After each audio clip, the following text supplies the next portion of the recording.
자, 안녕하십니까. 미대부장 김과장입니다. 자, 오늘은 삼성물산에 대해서 말씀을 좀 드려보고자 하고요. 삼성물산에 대한 특징 뉴스 살펴보고 해외의 특징 뉴스 살펴보고 영상을 마치도록 하겠습니다. 일단 삼성물산 차트를 보기 전에 뉴스를 살펴볼 건데요. 지금 카타르에서 축구장 1,400개 규모의 태양광을 내년에 가동한다라는 어떤 뉴스가 있는데, 자, 세계 시장 전망이 5,100조 시장에 이른다. 자, 석유 산업을 의존도를 낮추고 그린 에너지의 대전환을 꾀하기 위해서 카타르에서 지금 준비 중이거든요. 근데 여기에 국내 기업인 삼성물산이 짓고 있죠. 발전기 이 카타르 최대 규모 태양광 발전소 이거에 대한 수주를 받아서 열심히 일을 하고 있습니다. 태양광 모듈만 160만 장이 지금 현재 쓰이고 있고, 원유, 천연가스 중심의 경제 구조를 탈피하기 위해서 지금 현재 이렇게 아랍에미리트라든지 카타르에서 탄소 중립 시대에 맞게, 시대의 흐름에 맞게 변화하고 있다. 대전환을 하고 있다. 이런 나라들은 사실 올머니로 인해서 돈이 엄청 많죠. 그래서 무엇이든지 하려고 하면 돈이 없어서 못하는 나라는 아니다. 근데 한국 기업에 큰 기회가 열리고 있다라는 분석이 나오고 있고, 그 중심에 현재 삼성물산에 대한 얘기가 나왔습니다. 세계 2위 가스 수출국 카타르에 삼성물산이 지금 태양광 건설을 하고 있고, 2024년 11월에 준공, 그리고 추가 발주에 대한 기대감도 있다. 태양광은 네트워크 경쟁력이 관건이지만 그린 수소, 암모니아도 현재 계속적으로 노력을 해서 수주를 받겠다라고 지금 얘기를 하고 있습니다. 태양광 발전에 적합한 환경이다. 중동 지역은. 그리고 돈도 많다. 태양광 발전소 입찰이 조만간 가시화될 것이라는 소문, 추가적인 소문이 지금 돌고 있다라는 뉴스 기사고요. 태양광 하지만 이제 뭐 건조한 날씨, 먼지가 많고 태양광 패널에 먼지가 쌓이고 너무 오랫동안 뜨거운 곳에 있으면 문제가 발생할 수 있다. 뭐 이런 내용들.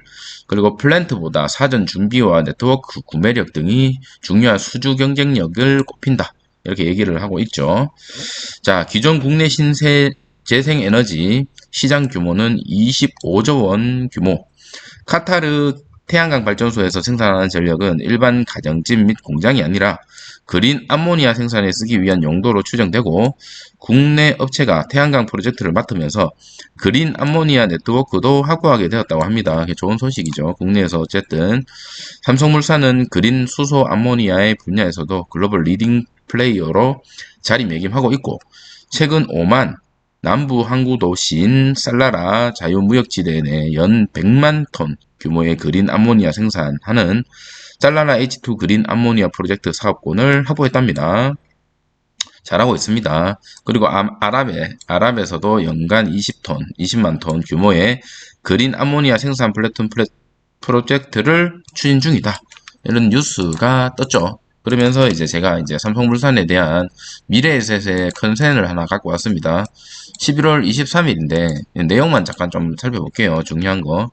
일단 여기에서는 목표 주가가 지금 17만 원을 제시했는데 현재 한번 볼까요?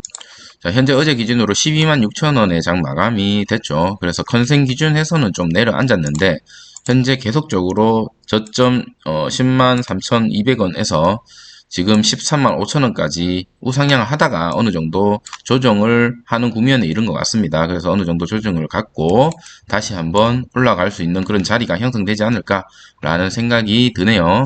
자, 일단은 컨센은 빠르게 한번 살펴보겠습니다. 다들 보셨겠지만 탄탄한 사업 포트폴리오 구조가 빛이 난다. 그리고 건설, 연중 수주 가이던스 상향, 양호한 흐름 지속된다. 투자 의견 매수 목표 주가 17만원 얘기를 하고 있고, 목표 주가 6개 사업 부분 영업가치, 상장사 지분 등 자산 가치를 합산하여 산출했다. 라고 얘기를 합니다. 삼성물산이 가지고 있는 비지배 구조의 어떤 회사들이 좀 있죠. 특히나 삼성바이오로직스 같은 경우 뒤에서 보여드릴게요. 자, 타단 사업 포트폴리오 구조가 빛이 나고 있고, 실적은 전년 대비 감소를 조금 했지만 영업이익은 오히려 올랐다. 그리고 상사 부분 기저 효과로 인한 외형 축소에도 불구하고 건설과 바이오 부분을 중심적으로 한 실적 개선 흐름이 이어질 전망이다. 자, 이 바이오 부분이라는 건 삼성바이오 얘기하는 겁니다. 자, 연중 가이던스 상향, 양호한 흐름 지속. 건설 신규 수주는 삼성전자 공시 물량의 하이테크를 중심으로 확대 기조를 지속하고 있다. 주택 산업은 과거 대비 공격적인 스탠스 전략을 취한 절망이다. 이렇게 얘기를 하고 있습니다. 특히나 이 부분을 이제 보시면 신재생에너지라는 얘기를 하고 있죠. 태양광 개발 사업 모델 확장, 신재생에너지, 아까 제가 보여드렸던 그 부분의 한 부분입니다. 한 부분. 하지만 지금 바이오 같은 부분도 신사업 확대 기조는 같이 이어지고 있다. 보시는 것처럼 지분율이 삼성물산이 지금 가지고 있는 상장사 지분율이 43%나 갖고 있거든요. 삼성 바이오로직스. 근데 내년에 이제 바이오에 대한 어떤 기대감이 증폭되고 있는 상황에서 삼성물산이 일어난 수주와 함께 동반적으로 플러스 요인이 좀 되지 않을까라는 생각이 좀 같이 듭니다. 예, 그런 것 참고를 해주시면 좋을 것 같고. 자, 앞으로 매출액, 예상치거든요. 예상치 매출액이 조금씩 올라갈 것으로 보여지고, 영업이익도 소량 조금씩 올라갈 것으로 보여집니다. 그리고 유동자산이나 비유동자산, 자산 총계 이런 것들을 봤을 때 재무적으로나 회사 자체의 건전성에 아무런 문제가 없어 보이는 회사이기 때문에 어느 정도 여러분께서 투자하실 때 보조지표를 보더라도 좀 안정적으로 투자할 수 있는 그런 기업이 아닐까라는 생각이 들고요.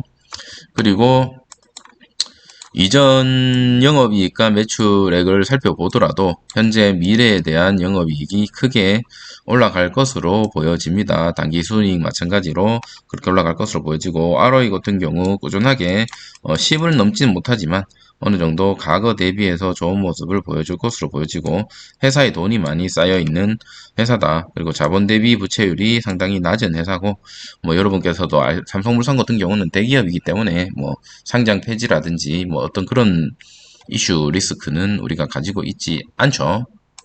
자, 차트로 한번 돌아와서 어제 21선을 잠깐 이탈했다가 회복하는 모습을 보여줬고요. 오늘 21선을 어떻게 지지하느냐 혹은 흐르느냐를 따라서 어느 정도 전략을 세워보는 게 좋을 것 같습니다. 일단은 일봉으로 봤을 때는 지금 간당간당하게 매달려 있는 듯한 모습인데, 주봉으로 돌려봤을 때 어느 정도 현재 좀 많이 오른 상태고, 어느 정도의 조금 조정이 필요하겠죠.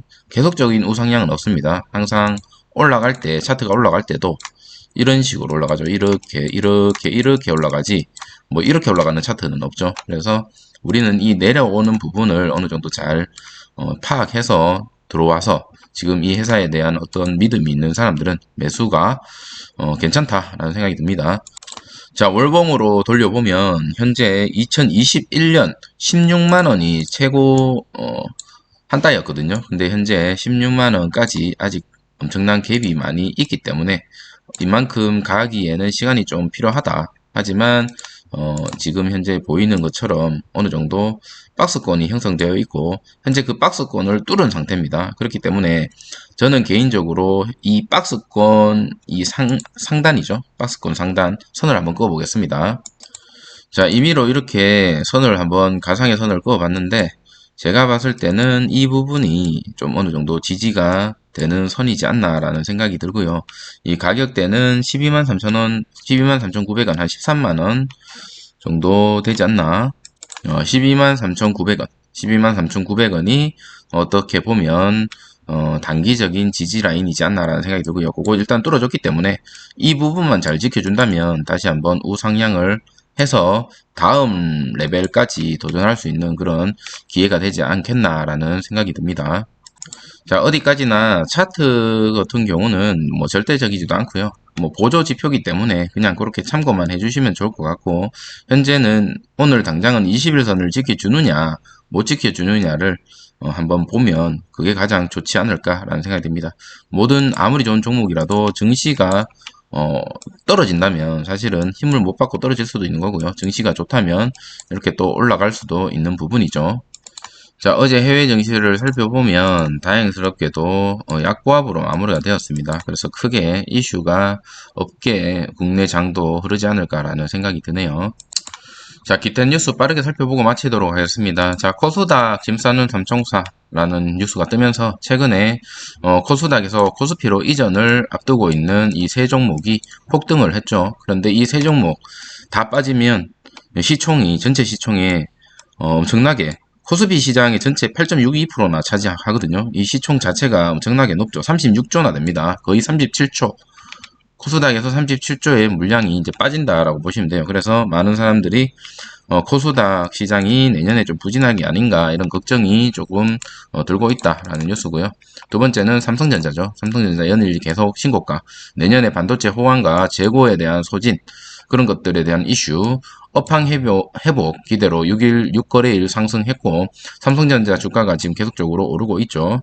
내년 반도체 업황 회복 기대가 삼성전자 상승세를 이끌고 있는 분석이다. 오랜 기간 반도체 업황을 괴롭혀온 가행 재고가 지금 처리되고 있다. 연말이 지나면서 해소될 것이고, 업황 회복에 따른 메모리 반도체 가격이, 이 재고가 있을 때는 메모리 반도체 가격이 떨어지지만 재고가 풀리면서 메모리 반도체 가격이 상승하면서 영업이익률이 높아지는 그런 효과를 볼 수가 있고, 중소 반도체주도 같이 오른다. 한미 반도체, 리노공업, 이오테크닉스, 주성 엔지니어링, 하나마이크론, 이런 것들 이미 많이 올랐죠. 이런 것들이 같이 오르고 있다, 이런 뉴스입니다. 자, 외국 뉴스죠. 자, 엔비디아가 내년에는 1등 유망주다 이렇게 얘기를 하고 있고, 월가의 애널리스트들이 94% 매수를 추천하고 있어요. 그래서 해외 투자하시는 분들은 참고를 해주시면 좋을 것 같고, 조사 대상 애널리스트 가운데 94%가 엔비디아 추천했다. 그래픽 처리 장치 시장의 선두를 달릴 것으로 보여지고, 인공지능 AI 기술을 도입하는, 내년에 AI에 대한 이슈도 아직까지 끊임없이 이어질 것 같긴 한데, 도입하는 고객사가 늘어나면서 CPU 수요는 계속해서 증가할 것으로 보여지고, 자, 1등은 엔비디아, 2등은 태양광 업체 퍼스트 솔라, 여기가 뒤를 이었다 이렇게 얘기를 하고 있습니다. 태양광, 아까 삼성물산이 지금 태양광 하고 있죠. 자, 애플워치 현재 법정 소송으로 인해서 어느 정도 이 미국에서 지금 판매할 수 없는 법적 딜레마에 빠졌습니다. 하지만 지금 결정에 불복해서 항소를 하고 있긴 한데, 혈중 산소 측정 기술이 특허 침해로 인해서 지금 미국에서 팔 수 없다 이렇게 얘기가 나왔는데, 주가는 전날보다 0.28% 하락했고 크게 빠지진 않았던 것 같아요. 시간 외 거래에서도 0.078% 하락했고, 하지만 애플워치 판매 임시 중단 예고한 전날 대비해서 2% 정도 빠졌는데, 매출이 한 10% 정도 가지고 있는 애플워치를 못 팔게 되면 애플 주가가 당분간은 좀 행보나 혹은 조금 떨어지지 않을까 이런 생각이 들고요. 애플에 대해서 관심이 있으신 분들은 떨어졌을 때 담을 수 있는 기회지 않을까 라는 생각이 좀 듭니다. 자, 오늘 뉴스는 이것으로 마치도록 하겠습니다. 감사합니다.